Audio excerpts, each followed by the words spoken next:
You know the movie The Bucket List? It's about these two cancer patients, and they make a list of all the things they want to do before they kick the bucket. Even the happy scenes make me tear up. It's such a sad movie, isn't it? Touching. It's touching. Yeah. It is. All right, well, this movie had everyone making all sorts of bucket lists. So maybe it was a summer vacation bucket list. We heard of some people locally making a Utah bucket list, things to do here.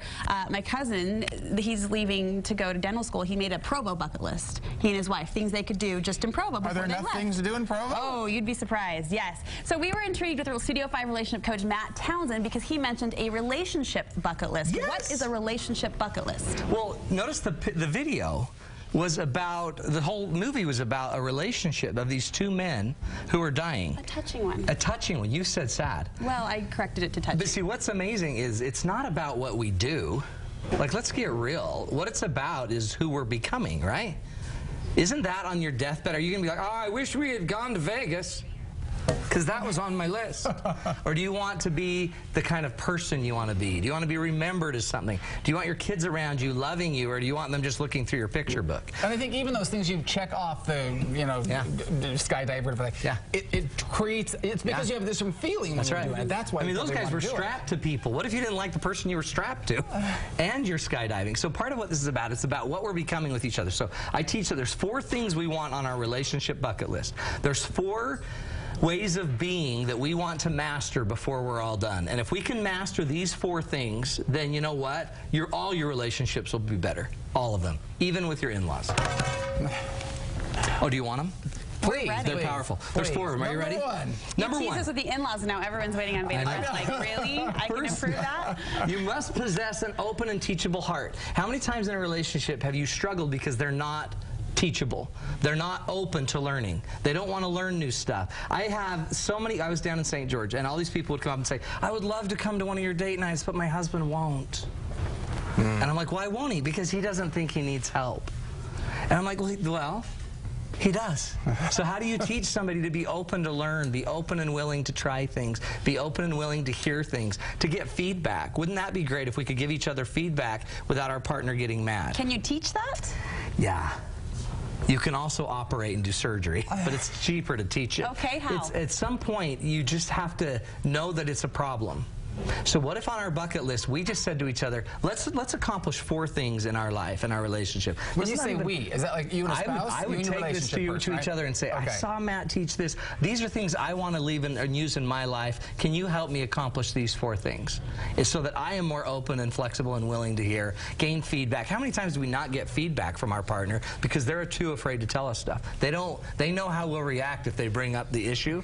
So I just want you to ask yourself out there in TV land, are you open to feedback? Are you really good at getting feedback with people? Because if you're not, worry about you. In all of these, worry about you first. You master them first, and it'll be easier for everyone around you to probably follow your lead. So set the example, model the behavior. Set the example, model the behavior. So be open to feedback. Number 2, you must learn to love without conditions.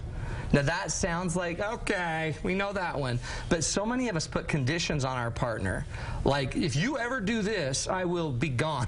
And the minute we start putting conditions on other people, those are your conditions. The rule is, I don't care if you have conditions, you must love me no matter what.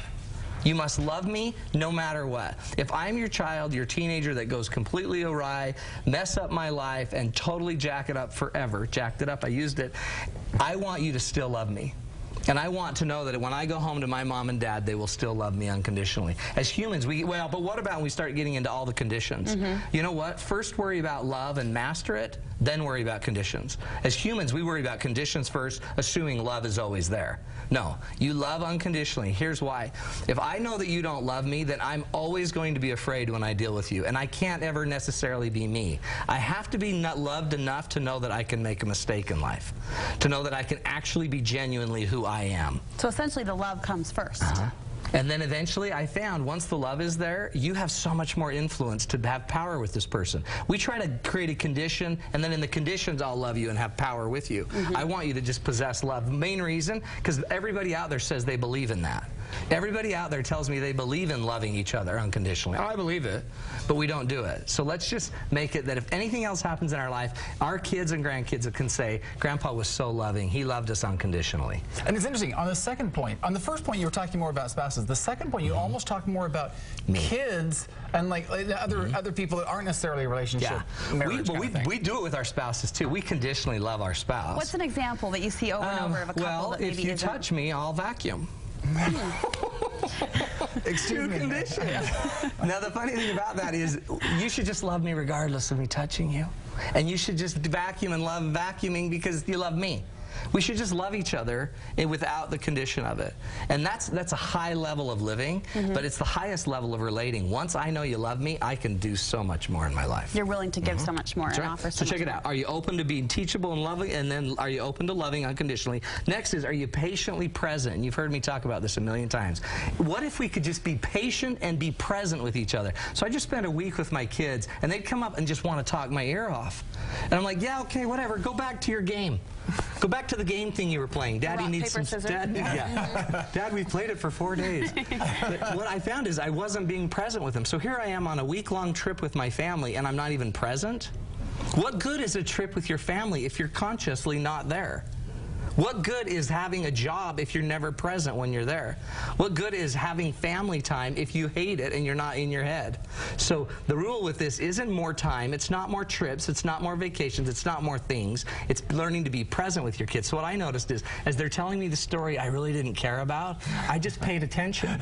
And I watched his eyes get bigger as he would tell the story, and he got more emotional. And honestly, it changed me, and it made me love him. Back to principle 2. And once I started feeling love for him, I was more influenced by him. I was more teachable by him. Now this little kid's influencing me. So the three of them are starting to go hand in hand. Makes sense? Love it. Be present. Last but not least is you have to have an infectious appreciation for life. Appreciation means I go looking for what is good. I'm appreciating things in life. Now this, Einstein taught it, that however you see life, do you see it as a depreciative thing or an appreciative thing? Do you see it positively or negatively? However you orient your life will determine everything you find. And this is Einstein, right? So if you appreciate life and see that there's good in there, then you'll go looking for the good stuff. Appreciation means our life should go up in value. And instead of depreciating life means our life gets more and more finite and less valuable to us. If we get more and more appreciative means we see the good and we actually show gratitude for it. When I see my families having a fun time, I actually feel grateful for that moment. And the more moments like that I feel grateful for, the more of them I notice are happening, and the more easily able I am to be present. And when I'm present, I can love more easily. And when I love, boom, I have an open heart and I'm teachable. Make sense? So now all of a sudden this grows. And then I become what's called an attractor. And now I'm attracting people to me because I'm appreciative. And how many times have you been with somebody that was so negative and depreciative, they only pointed out the ugly things, and you actually became less attracted to them? You wanted to be, you were repelled by them. So what our goal is with people is to notice the good. When we see that they have beautiful hair, say, oh my gosh, your hair is beautiful. Like they say it to you all the time. I know they do. And your watches, they say, hey dude, your watches rock. And your hair is beautiful. May I say that too? They do, but see how powerful this could become? What if we could just possess 4 traits?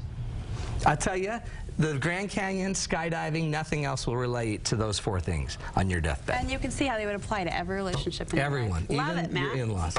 Love it. Thanks, kids. You always have great information. In fact, online, you got a special deal for people to actually access all your information. Now, what we've been doing is, so I do this 8-minute segment, and then I go back to my office and I do what's called a deeper cut. A deeper cut is about 30 to 40 minutes on these 4 points. And then we videotape them and we put them on my website. And if you want access to the website, you can go get all my old date nights, all my classes, everything I do is on this website, plus the deeper cuts, and we're giving everybody that's a listener, a viewer of Studio 5, $1. You go on for $1, you get 1 month's worth. You can go back to every deeper cut I've done. You can go to all my women's classes. Go check it out. Go to deepercutswithmatt.com, and you pay $1 for a 1-month subscription. Great idea. Thanks kiddos. So All the deep information. All right, coming up.